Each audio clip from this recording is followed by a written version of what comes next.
La tournée nationale de la ministre conseillère à la santé du chef de l'État se poursuit dans les formations sanitaires des 12 départements du pays.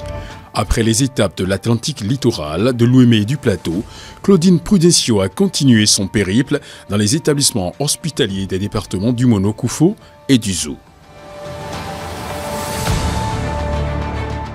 La tournée nationale que je poursuis depuis le 7 février 2025 vise à valoriser les grandes avancées du secteur de la santé à travers le pays, à en apprécier les effets concrets sur le terrain et à faire remonter les perceptions et attentes des acteurs et des usagers.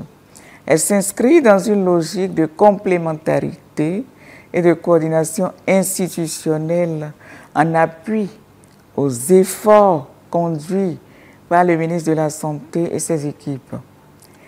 Elle a également pour objectif d'éclairer avec pédagogie les résultats des réformes engagées depuis 2016. C'est la zone sanitaire comme Grand Popo Bopar Huawei qui a accueilli la première étape de la délégation avec la visite de l'hôpital de zone de Koma. Sur place, les membres de la délégation ont visité l'unité de radiologie récemment mise en service pour le bonheur des populations. Ce qui me faisait un peu la joie, c'est le fait de retrouver la radiologie aussi à Koma. Sinon, c'était une peine que nous assistons tous les ans. Le ministère de la Santé a doté l'hôpital de zone de Koma de plusieurs équipements, dont l'appareil de radio que voici, de dernière génération, pour la satisfaction des patients que nous recevons. Donc, depuis que nous avons installé l'appareil et nous avons commencé à travailler, la population est vraiment soulagée et satisfaite. Et nous profitons pour remercier le chef de l'État, le président Patrice Talon. Nous remercions le ministre de la Santé et le professeur Benjamin Mpati. Nous remercions également la ministre conseillère en santé. Cette salle là où nous sommes, cette radio numérique qui nous donne une satisfaction aujourd'hui dans la commune de Koma. Je crois que le président a pris à bras le corps ces dossiers et le directeur départemental nous a dit que ce sera installé d'ici peu. À ma grande surprise, j'étais là quand on m'a appelé que bon, ça y est, ça a commencé et puis vous n'aurez plus à aller à Lokossa ou bien à Cotonou ou bien à Porte-Nouveau, que c'est ici. Et voilà, aujourd'hui. Donc, je crois que cette dynamique doit continuer. La mise en service de cette unité constitue un véritable soulagement pour les populations de cette zone sanitaire, autrefois obligées de subir la croix et la bannière avant de bénéficier des examens approfondis nécessaires à leur guérison. C'est dire que le gouvernement a vu juste en doutant l'hôpital de zone de Koma de cette unité, conséquence d'une bonne vision et d'une gouvernance de qualité au service des populations.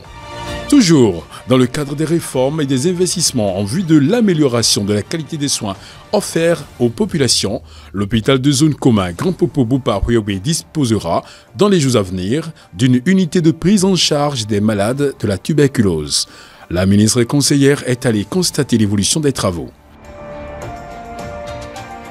Le bâtiment qui est derrière nous, qui est en train donc d'être monté, et qui subit quand même une rénovation. C'est un bâtiment qui est en train d'être érigé pour abriter le centre de traitement de la tuberculose. Le centre de traitement de la tuberculose dans la commune de Koma. En effet, pour la prise en charge de la tuberculose, on a besoin d'un centre bien adapté pour pouvoir, à des moments donnés, même mettre en observation les patients qui ne peuvent pas suivre le traitement en ambulatoire. Mais dans le passé, ce centre était en pleine ville et le suivi des patients posait problème.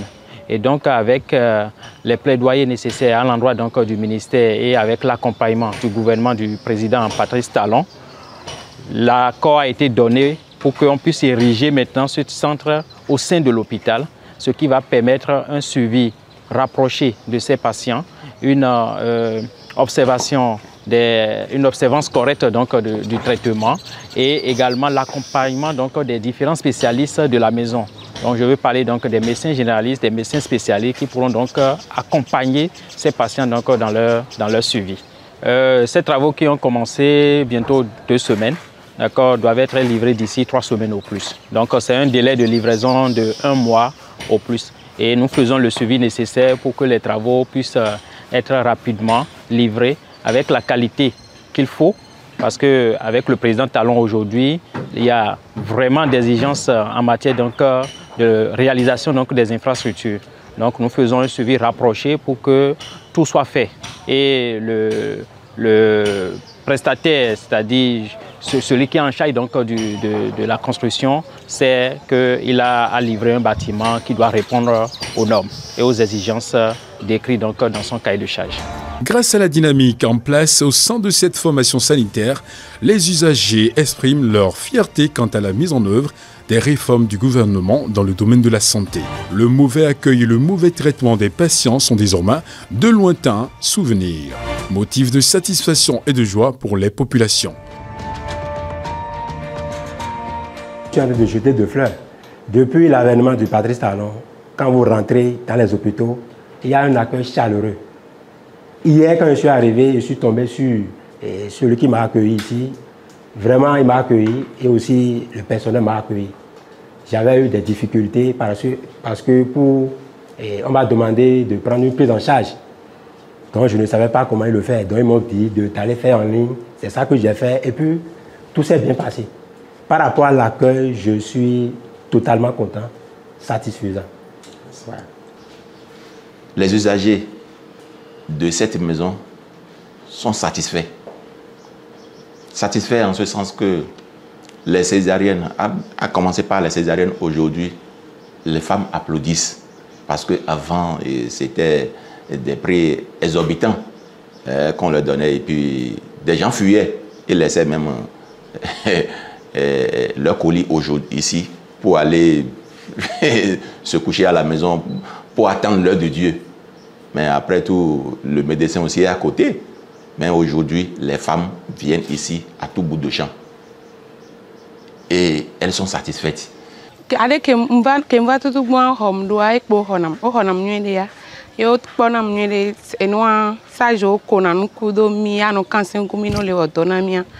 Donc tout ça là, on soutenir on conseil, donc tout va bien.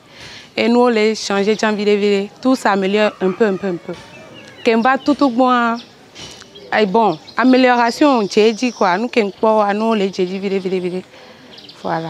Beaucoup de gens pensaient que c'était de l'amusement bien de mensonges. Donc on est passé de maison en maison pour faire le recensement des ménages. Ils nous ont posé certaines questions. Et ils se sont repliés. Quelques mois ou bien quelques mois plus tard, la carte nous a été distribuée. Et on a attendu quelques moments après. Et on a appris que la carte est rentrée dans sa phase active. Avec cette carte-là, on peut se soigner, on peut aller se soigner. Effectivement, je suis venu ici, mon enfant, ma fille était tombée malade. Quand je suis venu ici avec la carte, on nous a orienté vers un service d'école vert. Et il y a une machine là, un appareil genre, on l'appelait ensuite la machine TACA, dans laquelle on a mis la carte. Et ça a demandé de poser un doigt. C'est la carte même qui signale le doigt qu'on doit poser. Et ça a choisi, ces gens pour contrôler l'empreinte digitale. Et après, si la carte est sélectionnée, ça c'est accepté ou bien doigt éligible. Et c'est après ça qu'on nous envoie dans un autre service. Là, on nous remet des fiches à remplir. Au début, là, le remplissage des fiches a posé un peu de problème. Et avec l'amélioration, là, tout est rentré dans l'ordre. Et je vous assure qu'avec cette carte-là, de la consultation jusqu'au paiement des frais de médicaments, là, tout a été assuré par cette carte-là, en passant par les analyses, tout. Je n'ai pas dépensé 1 centime pour faire le soin à ma fille en temps. Moi-même, la fois passée, j'étais tombé malade, je suis venu avec la carte et c'est mon processus qui a été fait. Et je me suis fait soigner, traiter et je n'ai pas dépensé 1 franc. Si les produits sont à l'interne ici, la carte te permet de payer tous les produits. Mais si c'est à l'externe, là, vraiment, c'est vous-même qui dépensez. Et avec cette carte, même quand j'ai commencé par utiliser, les gens étaient vraiment jaloux. Comment toi tu as fait pour t'en procurer? Et vraiment, et à ce point-là, je voudrais demander la délégation ici présente là, une fois qu'elle va se retourner là-bas. En tout cas, c'est une doléance que je demande, de voir le Père de la Nation pour nous, que les gens sont encore dans le besoin. S'il peut élargir un peu le projet pour que ça couvre tous les Béninois, vraiment ça nous ferait beaucoup plaisir. Ça aussi, bon, ça va nous avantager. Toujours dans le département du Mouno, mais dans la zone sanitaire Lokossa à Thiémé, les populations peuvent également se réjouir de la mise en œuvre de la politique de décentralisation des soins de santé primaire. Dans l'arrondissement d'Adja-Wedema, commune de Lokossa, c'est un centre de santé flambant neuf qui accueille désormais les patients de la localité. Autorités et patients se réjouissent de cette avancée notable en matière de prise en charge des malades dans leur localité. Plusieurs autres localités environnantes bénéficient désormais des prestations de ce centre. Et à mon arrivée, ils m'ont bien accueilli, tel que l'accueil m'a soulagé. Avant même que je suis allée à la consultation, j'ai trouvé de satisfaction. La propriété d'aujourd'hui est bien plus qu'avant. Sinon, si nous n'avons pas de la propriété là, c'est bien. Il a su bien la propriété ici. Changement de construction. Sinon, avant, la dispensaire n'était pas comme ça. Mais aujourd'hui, on voit que la construction là, que c'est propre, c'est bien. Sinon, ce qu'il est en train de faire là, c'est très bien. Après la rodeur n'a Patrice Talon. Donc, nous sommes à Romoro, nous disons, et nous sommes Fivinami, et Fivinami Town. Ouadame, mignon, toto, ouais, mido dans Sari. Bon, filet bien haut, et madame, il est matin, t'es filet bien haut. Il y a des caméras, il y a des caméras, il y a des caméras. Tamton de regret, il y a des caméras, et nena roje e huganse na shio. Kena le biodio, toto fuyo yo dekpe. Unda kpe do. Unda kpe do na gouvernement lo. Bo dakpe na Patrice Talon do. Yo yen ga gbero e ma so so mo de do yen lo. Amone le yi ke lo ele vivi na yen. De 10 ans et ouais, mi taweno de 10 ans et ouais. 10 ans ouais, no numero moro, no numero moro weremeo. On laisse support tam. Depuis que le gouvernement du Patrice Talon a annoncé ce relais communautaire, l'influence donne beaucoup. Beaucoup de nos villageois, bien, de nos populations viennent surtout au centre de santé pour prendre des soins correctement. Depuis qu'on a annoncé qu'on va reconstruire notre centre de santé, puisque ce qui existait n'était pas digne d'un centre de santé. À cause de la qualité de notre sol, tous les bâtiments étaient fendillés et les malades qui venaient avaient des soucis. Celui qui est déjà malade, il vient dans un centre de santé, il a encore peur que le mur tombe sur lui. Mais aujourd'hui, tout le monde est pressé de venir se faire soigner dans le centre de santé de l'arrondissement de Wereme-Adja. Les bâtiments sont neufs, bien spacieux, avec l'équipement qu'il faut. Et au nom de la population de l'arrondissement de Wereme-Adja, je voudrais remercier le président Patrice Talon, qui a un amour particulier pour l'arrondissement de Wereme-Adja. Depuis que le centre est reconstruit, l'affluence a augmenté, puisque nous sommes entre deux communes, et nous sommes entre la commune de Dobo et la commune d'Atiémé. Depuis que les gens ont appris que le centre est reconstruit, d'abord, ça attire. Et c'est très joli quand on passe par ici. Donc tous ceux qui tombent malades dans ces communes-là se dirigent vers ici. Et les agents d'ici sont dépassés par l'affluence. Donc si on peut augmenter le nombre d'agents, ça nous ferait beaucoup plaisir. Nous-mêmes, nous avons constaté qu'il y a une affluence. Et quand on regarde la maison, on ne peut pas comparer ça à l'ancien bâtiment. Donc je profite de l'occasion pour dire merci au gouvernement du président Patrice Talon. Comme à l'aise, nous travaillons dans de très bonnes conditions. Avant, on n'avait pas même de ventilo dans nos logements. Aujourd'hui, il y a des brasseurs et dans les salles, dans les hospitalisations, il y a la climatisation, les brasseurs et les malades aussi sont contents. Donc, je remercie beaucoup le gouvernement de Patrice Talon. Comme vous le constatez, c'est un centre qui a été reconstruit, complètement reconstruit, parce qu'il y a environ 3 ans, ceux qui étaient là ne répondaient pas aux normes. Donc, dans le programme d'action du gouvernement, ça a été programmé et comme vous le constatez, voilà le résultat. Voilà, donc c'est un centre de santé d'arrondissement avec 2 blocs de soins, le dispensaire où les soins usuels sont faits parce que c'est un centre de santé d'arrondissement. Donc les centres, les maladies qui ne sont pas aussi graves sont traitées ici et dès que c'est un peu grave, c'est envoyé vers l'hôpital de zone ou le CHD. Ensuite, vous avez la maternité où les accouchements sont également faits, les accouchements quand même étociques et quelques accouchements dystociques. Quand c'est un accouchement qui a besoin d'être fait dans un hôpital où il y a un bloc opératoire, l'ambulance est appelée et c'est envoyé vers le CHD. En plus de ces 2 blocs, vous avez les 2 logements. Le logement pour le major, c'est-à-dire l'infirmier major, et le logement pour la sage-femme. Il y a les blocs de toilettes, les blocs de latrines, et la cuisine pour les malades et la paillote pour la vaccination. Que le centre a été complètement reconstruit et il a été mis en place de nouveaux équipements. Quand le centre a été reconstruit, tout ce qui est ancien équipement a été gardé dans l'autre centre.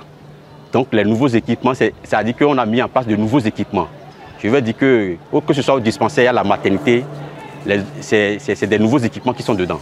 Donc nous avons les équipements à la salle d'accouchement, les équipements au niveau du dispensaire et tout ce qu'il y a comme équipement pour la planification familiale et tout ce qui est post-partum immédiate. Au niveau du dispensaire, nous avons 7 lits, 4 lits pour la salle d'hospitalisation des femmes et 3 lits pour la salle d'hospitalisation des hommes. Comme vous le savez très bien, et pour les femmes, on garde les enfants aussi parce que vous savez que les femmes sont toujours avec leurs enfants. Donc c'est pour ça que nous avons mis 4 lits là-bas. Et à la maternité, nous avons 8 lits. Non, ça fait exactement 8 lits exactement. Et pour l'hospitalisation des femmes et pour recevoir les femmes en postpartum. Le laboratoire départemental est désormais une réalité dans le département du Koufo. Ce joyau est logé dans l'enceinte du centre de santé d'Aplahoui. La ministre conseillère et sa suite sont allées constater la mise en service de cet important outil d'accompagnement des formations sanitaires du département. Nous faisons les examens spécifiques tels que on avait fait les Covid, les PCR tuberculose et dans les jours à venir déjà on a été formé aussi pour le dépistage pour le cancer du col de l'utérus. En dehors de ça, nous avons aussi à l'étage le service de qualification des produits sanguins, les poches de sang que nous prélevons dans le département. Et aussi, il y a une salle qui est réservée pour la bactériologie que nous n'avons pas encore dans le département. Donc nous attendons l'installation de ces équipements pour vraiment démarrer les activités de bactériologie dans le département. Le Koufo, c'est un des nouveaux départements. Et donc il y a certains examens pour lesquels on dépendait fortement du mono. Mais avec l'implantation de ce laboratoire, l'érection de ce laboratoire, ça nous a permis de commencer par nous autonomiser par rapport à notre département frère. Et donc, ce laboratoire qui a été rendu fonctionnel en 2021-22 a servi au département à faire le dépistage des cas de Covid. Déjà, on était autonome par rapport à ça. Et grâce aux équipements qui sont mis en place, c'est étendu. On peut faire la PCR pour d'autres diagnostics tels que le VIH. Elle a parlé tout à l'heure du cancer du col de l'utérus. Donc, c'est une plus-value. Nous avons, avec l'accompagnement de la mairie et du gouvernement, étendu le bâtiment, aussi bien en largeur qu'en hauteur, pour augmenter le nombre de services. Aujourd'hui, les poches de sang, quand on va sur le terrain pour prélever le sang, il faut les qualifier. Il faut faire certaines analyses sur ces poches-là afin de pouvoir dire ce sang, on peut le transfuser à telle personne. Donc désormais, ces analyses, on le fait également au niveau de ce laboratoire. C'est ça que nous avons vu en haut tout à l'heure. Et il est prévu également pour certains examens spécifiques demandés, mais qui se font ailleurs. Il est prévu également qu'on reçoive des équipements pour commencer par offrir ces prestations. Donc c'est un laboratoire à caractère départemental qui va venir en appui aux hôpitaux qui sont en place. Et même ce laboratoire pourra être sollicité par des hôpitaux qui sont environnants. Pour la qualification de sang, simplement pour la qualification de sang, quand on fait les prélèvements, si c'est 100 poches, 200 poches, il faut tout amener de l'autre côté et attendre qu'ils puissent intégrer ça dans ce qu'ils ont là-bas pour faire la qualification avant qu'on ne reçoive les poches. Ici maintenant, ce temps est réduit et donc ça va beaucoup plus vite. C'est une occasion aussi pour profiter, sensibiliser les populations pour qu'ils puissent donner suffisamment de sang pour qu'on puisse rendre le sang disponible. Et depuis 2016, le président Patrice Talon a voulu donner du sens à la décentralisation en rendant opérationnels tous les départements, les 12. Vous voyez, on pourrait dire, mais il sait ce qui allait se passer. Oui, la vie Covid est intervenue. Et si on n'était pas un département ici, c'était foutu pour nous. Déjà à partir de là. Et vous avez vu tout ce que les techniciens ont expliqué, le DDS, la responsable en charge du laboratoire, le sang. Comment qualifier le sang et savoir si c'est une poche qu'on peut transfuser. Mais il fallait aller à la chose, à l'Okosa, dans le zoo. On dit qu'il n'y a pas du sang, il faut aller à Cotonou. Les parents, ou alors si vous avez un parent qui a d'autres parents à Cotonou, il téléphone, on ramène le sang. C'était très difficile. Donc ce problème est de trouver des solutions. Et c'est parce que le président Patrice Talon et son gouvernement ont eu cette idée géniale d'opérationnaliser tous les départements. Les 12 étaient des départements nouveaux. Quand on dit ancien, non, il n'y a plus de départements anciens et nouveaux. Du moment où on vous a scindé en deux, vous devenez nouveau. Vous voyez? Et donc, c'est ça qui nous a beaucoup aidés. Et vous avez vu ce laboratoire qui n'existait pas, qui est sorti de terre. Je voudrais dire un grand merci au gouvernement du président Patrice Talon pour ce qui est fait à l'endroit des communautés, des populations, de nos départements, qui sont dits un peu ruraux. Parce que la voie est tracée. Il suffit de continuer. Au centre hospitalier départemental du Zoua à Aboumé, une unité d'hémodialyse permet désormais de sauver la vie des patients atteints d'insuffisance rénale. Beaucoup de vies sont ainsi sauvées et des coûts de prise en charge réduits grâce au rapprochement de cette unité des malades qui ne sont plus obligés d'aller vers Cotonou pour bénéficier des séances d'hémodialyse. Les patients venus des départements du Mono, Koufo, du Zou, de l'Atlantique Nord, du Plateau et des collines se réjouissent désormais de cette sollicitude du gouvernement en matière de prise en charge des dialysés. Dans le cadre de l'amélioration de l'accès aux soins spécialisés pour les populations dans les régions, le gouvernement, à travers le ministère de la Santé, a initié la mise en place d'une unité de dialyse au centre hospitalier départemental du Zou. Et ce centre a été mis en service le 30 novembre 2022 grâce au soutien actif du gouvernement. En dehors de cela, il faut ajouter que le gouvernement nous a fourni un groupe électrogène de 300 kVA pour assurer la stabilité et la continuité des services au niveau de cette unité. Notre unité de dialyse au CHD Zou est équipée d'un plateau technique de 10 générateurs de pointe et de 10 fauteuils adaptés pour faciliter les séances aux hémodialysés. Et cette unité fonctionne du lundi au samedi de 8h à 17h pour prendre en charge les patients souffrant d'insuffisance rénale chronique. Et donc, ce projet témoigne de l'engagement du gouvernement à améliorer l'accès aux soins des services de santé spécialisés pour différentes populations. Car aujourd'hui, comme vous le savez, par le passé, les patients étaient obligés de parcourir des kilomètres pour aller faire leur séance au CNHU à Cotonou. Mais aujourd'hui, grâce donc à cette initiative, on arrive facilement à leur faire bénéficier donc de leur séance d'hémodialyse.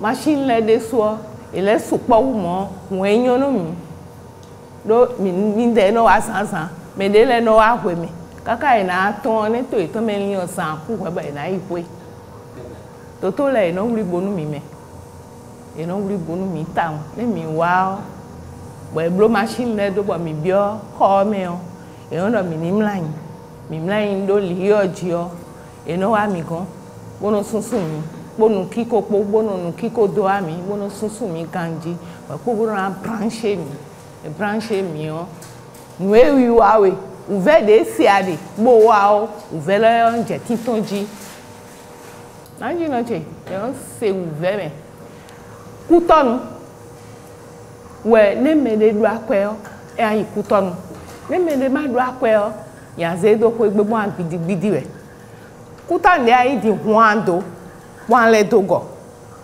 uve de me o e supo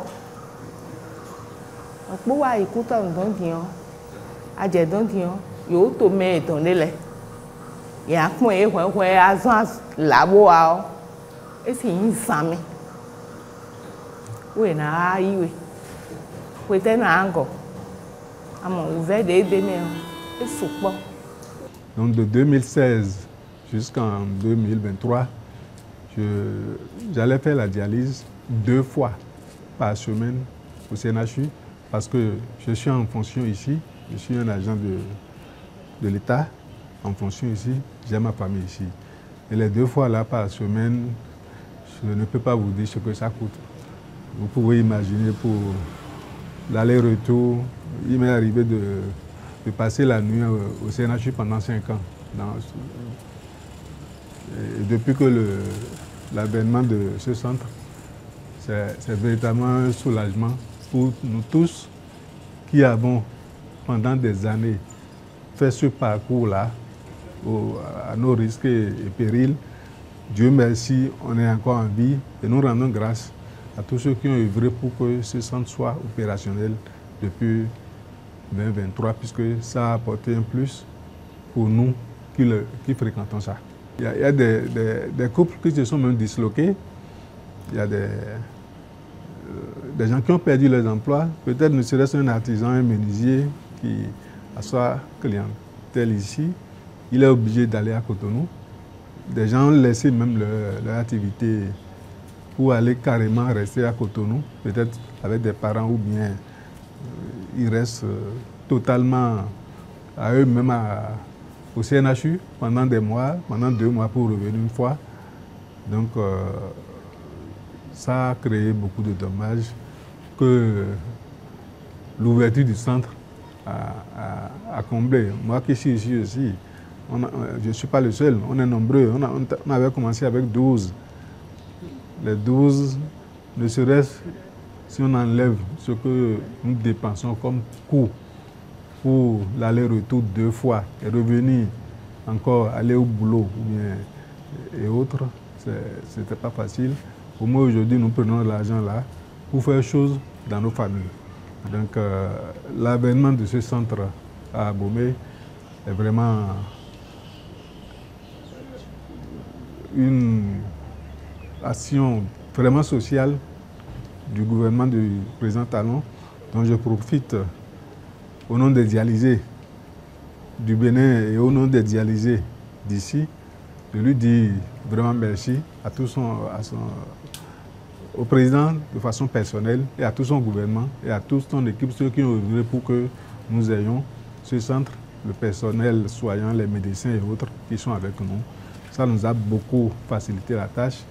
Aujourd'hui, nous avons 10 générateurs de dialyse Mark B. Brown acquis en 2022. Mais au début, on avait prévu recevoir 8 appareils. Et quand le ministre Wompati nous a dit non, que ça c'est insuffisant, il nous a donné 2 de plus. Et nous sommes dans notre 3e année et on est en train de faire dire le plaidoyer pour en avoir plus, parce que c'est le seul centre que nous avons aujourd'hui qui prend en charge les patients des départements de Colline, du Zou, de Koufo, de Mono et de l'Atlantique. Donc avec ça, et du plateau, parce que nous recevons aussi des patients qui viennent du plateau. Donc là, il faudrait qu'on renforce le plateau technique de cette unité. C'est dans le but d'approcher plus les patients, parce qu'on avait démarré la dialyse ici en 2022 avec 12 patients transférés tous de Cotonou. Parce que c'était des patients qui quittaient Abomey, Dassa, Azové, etc. pour aller faire le soin à Cotonou. Donc on a fait le transfert de ces patients, donc ce qui veut dire que la première file active que nous avons, c'était de 12 patients, tous pris en charge par l'État au début. Et c'est après que nous avons commencé par prendre d'autres patients depuis 2012. Et à ce jour, on a une file active de 28 patients, dont 24 pris en charge par l'État. Le département du Zou n'avait pas d'unité de dialyse et donc les populations d'ici et celles environnantes étaient obligées de se porter soit vers Cotonou ou Parakou avant de bénéficier de cette prestation. Mais aujourd'hui, l'unité existe et le matériel, les équipements existent. Le personnel également a été mis à disposition pour faciliter l'accès aux soins aux populations. Toujours au sein du CHT d'Abomey, une unité de scanner de dernière génération verra bientôt le jour. Claudine Prudencio a visité le site devant accueillir ce service important dans le diagnostic et le traitement efficace de nombreuses pathologies. Plan de construction conforme aux normes internationales. Le CHD, qui est le centre hospitalier de référence du département également, est en cours d'amélioration pour ce qui concerne les équipements et l'infrastructure, et bientôt pourra bénéficier d'une unité de scanographie. La remise de site est déjà faite et un scanner de dernière génération, il sera implanté bientôt pour le bien des populations qui également, pour des raisons de ces examens complémentaires, sont obligés d'être convoyés au CNHU pour le faire. Donc en l'implantant ici, ça va améliorer, comme je l'avais dit, l'accessibilité des soins aux populations. Et il faut souligner que jusque-là, le scanner était au sud et au nord. Et donc ce projet nous permettra vraiment de pouvoir faire bénéficier donc, les populations du Zou et des collines, et même du Mono-Koufo et de l'Atlantique Nord, donc de ces examens-là. Au lendemain de la gestion de la crise du Covid-19, il était apparu nécessaire de disposer des unités de médecine préventive permettant d'assurer la veille sanitaire en matière de gestion et de prise en charge des épidémies. Le Bénin peut se targuer désormais de faire un pas de géant dans ce domaine avec la construction du centre de traitement des épidémies basé à Abomey. Ce centre m'a impressionné par son architecture fonctionnelle et sa finalité stratégique. Il symbolise la transition vers une médecine de prévention et de résilience. C'est avec émotion et stupéfaction que la ministre conseillère et sa délégation ont visité les locaux de ce joyau, prêt à parer à toute éventualité dans la gestion des crises épidémiologiques. Les travaux sont en cours d'achèvement et le centre sera opérationnel dans les jours à venir. 2019 à 2021, nous avons été éprouvés par l'épidémie de Covid-19. Au sortir de cette épidémie, le chef d'État étant une personne très prévoyante, n'a pas voulu que nous soyons surpris à nouveau par des épidémies et a donc entrepris de mettre à disposition du secteur de la santé des centres de traitement des épidémies. Et le département du Zou a bénéficié d'un centre qui est en cours de construction et est construit aujourd'hui à près de 95% déjà avec des équipements qui sont à la pointe de la technologie et un plan de construction conforme aux normes internationales. C'est un centre qui est doté de 4 unités, avec une unité pour les cas suspects, les cas confirmés, les cas convalescents et les cas graves. Et une démarcation entre le circuit propre et le circuit sale pour éviter toute infection croisée. Sur ce projet, il y a la construction de 4 CTE, dont 2 qui sont à 95% de taux d'exécution. Celui d'Abomey en fait partie. Il y a un autre à Parakou, il y a 2 dont la construction va commencer très prochainement. Pour le site d'Abomey, voilà comment le plan se présente. On a 8 unités préfabriquées, c'est-à-dire c'est des matériaux qui ont déjà été préfabriqués en atelier et qui sont juste montés sur le site. Il y a le triage, c'est-à-dire quand les patients viennent, ils passent obligatoirement par le triage pour leur permettre de savoir exactement où on peut les envoyer. Après le triage, ils font ce parcours. Il faut noter qu'il y a 2 types de parcours. Il y a le parcours pour les patients, il y a le parcours pour le personnel médical. Enfin, c'est 2 parcours bien distincts. Donc là, vous êtes entré par cette entrée et on est sur le parking du personnel médical. Quand les patients viennent, ils ont leur parking à l'extérieur, ils passent par le triage, ils font ce parcours. Et s'ils sont cas suspects, ils sont au niveau de cette unité. Après, ils font le parcours. S'ils sont cas confirmés, ils sont au niveau de cette unité-là. Il y a cas convalescence et il y a le cas grave. Le cas grave, c'est une unité qui est entièrement à part. C'est un peu comme les urgences. Ils ont leur entrée et leur sortie. En plus de ces unités préfabriquées, il y a la logistique qui est un peu l'administration du personnel médical. Il y a l'hébergement pour le personnel médical.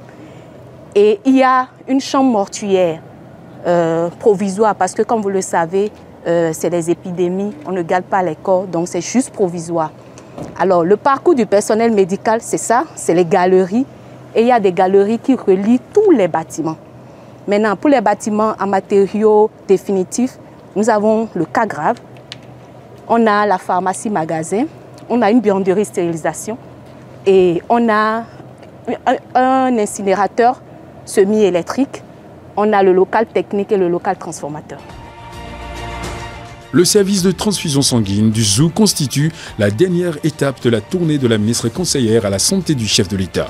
Ici, techniciens, spécialistes et administratifs se relaient quotidiennement avec bravoure et abnégation afin de rendre disponible le liquide vital pour la prise en charge des patients.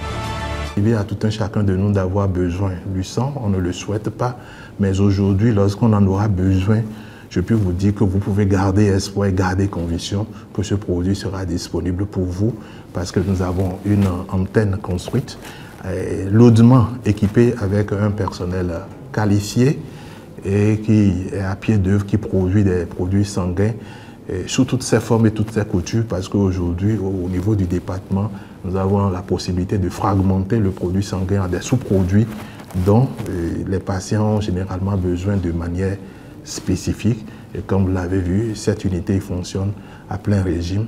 Et je crois que, loin des paroles, la volonté du chef de l'État s'est traduite par des actes clairs, palpables, que tout le monde peut voir et apprécier. Les conditions de travail dans lesquelles nous étions avant ne nous permettaient pas vraiment de donner le meilleur de nous-mêmes. Et donc, avec cette amélioration des conditions de travail, il y a que c'est un peu comme on a donné quelque chose qui a permis de booster les énergies et donc nous parvenons à donner le meilleur de nous-mêmes.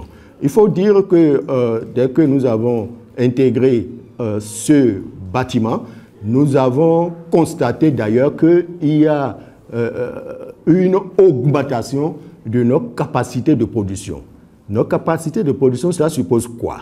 Nous arrivons à produire beaucoup plus de produits sanguins labiles et ce qui est plus intéressant à ce niveau-ci, c'est parce que nous arrivons vraiment à mettre à disposition le produit sanguin, le type de produit sanguin qu'il faut vraiment pour le malade. Parce que, qu'on le veuille ou pas, vous le savez peut-être, comme vous l'entendez dire, que la meilleure transfusion est celle qui n'est pas faite. Pour dire quoi? La transfusion comporte énormément de risques et on ne fait que recours à ça quand des situations extrêmement difficiles de danger de mort. Et c'est pourquoi d'ailleurs il est recommandé que dans ces situations, il faut apporter essentiellement au receveur de sang l'élément de sang dont il a besoin.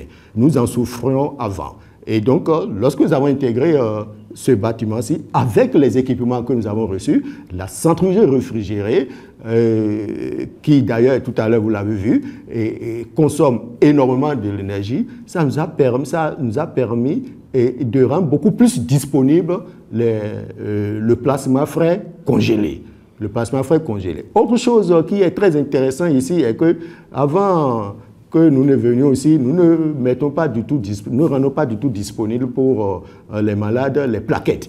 Et donc, lorsque nous avons intégré ici, avec les équipements que nous avons reçus, les incubateurs qu'il faut, avec naturellement la centrifugeuse réfrigérée aussi qui sert à rendre disponible ce produit, ça nous a permis désormais maintenant de rendre disponibles les plaquettes, vous voyez.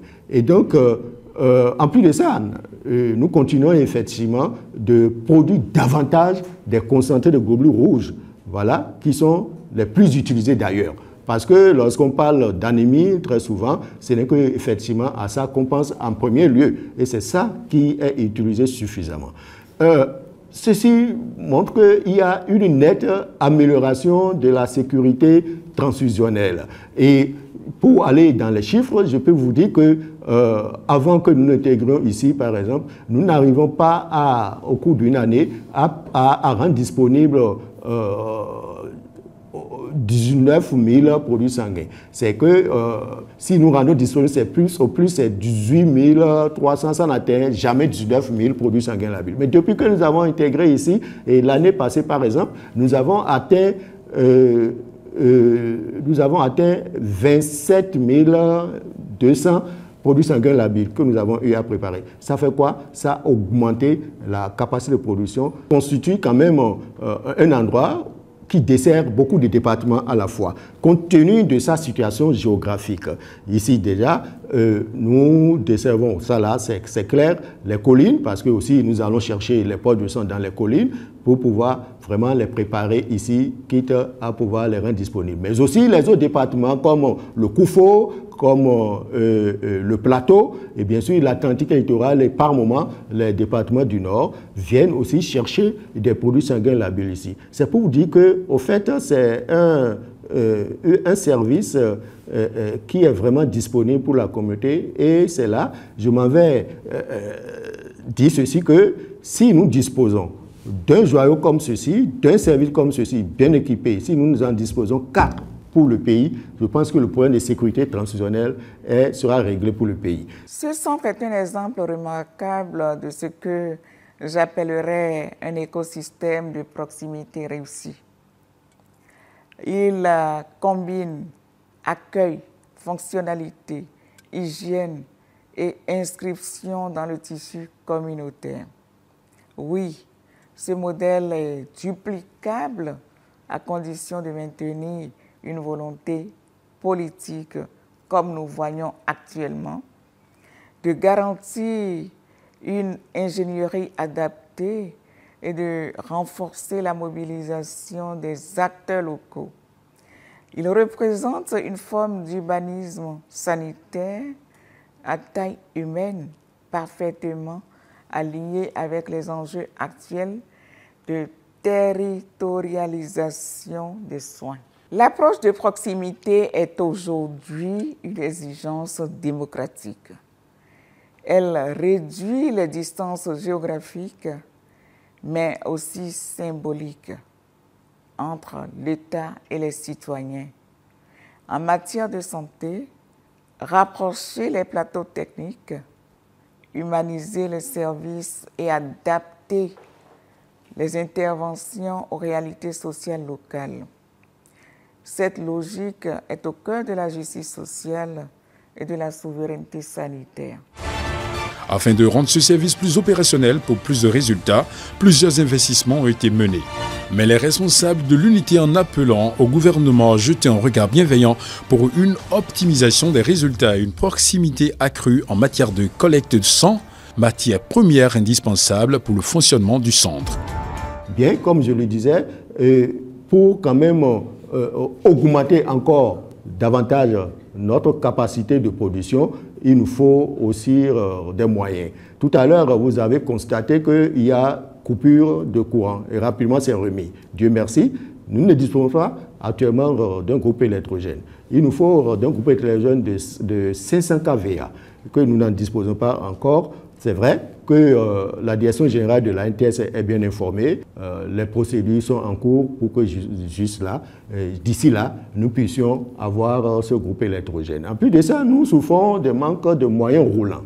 C'est des problèmes sérieux parce qu'il faut aller dans la communauté. C'est vrai, comme je le disais tantôt, il faut pouvoir réduire autant que possible les coûts de qualification, mais on devrait faire de telle sorte que le citoyen lambda, n'importe où il se retrouve au niveau du pays, puisse être en mesure de donner facilement son sang sans parcourir plusieurs distances. Et donc, cela nécessite les stratégies avancées. Nous devons nous déplacer pour aller vers la population pour pouvoir les prélever. Nous souffrons de manque de ces moyens roulants. Autre chose, comme je l'ai dit, il faut aussi distribuer les produits sanguins. Lorsque nous rendons disponibles les produits sanguins, il faudrait que nous ayons des moyens pour pouvoir aller les positionner dans les hôpitaux pour que, effectivement, ça soit utile pour la communauté. Donc, il faut encore des moyens roulants par rapport à ça. Donc, les moyens roulants constituent un problème. La direction générale de la NTS aussi a pris à bras le corps ces situations. Et d'ailleurs, même, il a déjà fait la commande de 6 véhicules, mais juste là, compte tenu des procédures d'acquisition de ces moyens roulants, nous n'en avons pas encore réussi. C'est pour dire que la direction générale est bien informée de ces problèmes que nous vivons. Ces doléances sont le reflet d'un système en construction confronté à des défis opérationnels légitimes. Qu'il s'agisse de la demande d'équipements complémentaires, de solutions énergétiques alternatives ou de renforts logistiques, je les ai notés avec attention et les relayerai aux autorités compétentes. L'écoute active ne doit pas être un geste ponctuel, mais une méthode de gouvernance. Et dans cette logique, chaque doléance entendue est une opportunité d'ajustement stratégique. Du constat général fait par la ministre conseillère sur place dans les formations sanitaires visitées, de nombreuses réformes ont permis aux populations de bénéficier du personnel de soins qualifiés, des infrastructures de qualité et des équipements à la pointe de la technologie. Ceci témoigne de la volonté du chef de l'État et de son gouvernement de rendre les soins accessibles aux populations. Ces structures sont emblématiques d'un changement de paradigme. Elles traduisent la volonté de rapprocher les soins spécialisés des populations, de sortir du modèle centralisé de l'offre médicale et d'inscrire la santé dans une logique territoriale ou départementale, je veux dire. En outre, elles répondent à des besoins critiques longtemps ignorés. L'insuffisance rénale, la gestion des crises épidémiques et la sécurisation transfusionnelle, ce sont des marqueurs tangibles d'un État qui prend ses responsabilités. L'un des enseignements majeurs que je retiens est la transformation silencieuse mais profonde de notre système sanitaire, observable à travers la qualité des infrastructures, la professionnalisation du personnel et l'appropriation locale des réformes. Le paysage sanitaire que j'ai parcouru ne ressemble en rien à celui d'il y a une décennie. Nous passons progressivement d'un système de survie à un système de service structuré, équitable et ancré dans une vision de santé publique moderne. L'impact est perceptible à plusieurs niveaux. L'accessibilité accrue des services essentiels, la réduction des délais de prise en charge et la satisfaction manifeste des populations, les réformes inscrites dans les 2 PAG, c'est-à-dire PAG 1 et 2, notamment à travers le programme H, ont redonné aux citoyens une place centrale dans l'équation sanitaire. Le renforcement des plateaux techniques, la disponibilité des ressources humaines qualifiées et la modernisation des établissements témoignent d'une volonté d'État cohérente et méthodique. Dans les prochains jours, la ministre conseillère fera le même exercice dans les autres départements du pays en vue de mettre la lumière sur les nombreuses réalisations du gouvernement dans le domaine de la santé.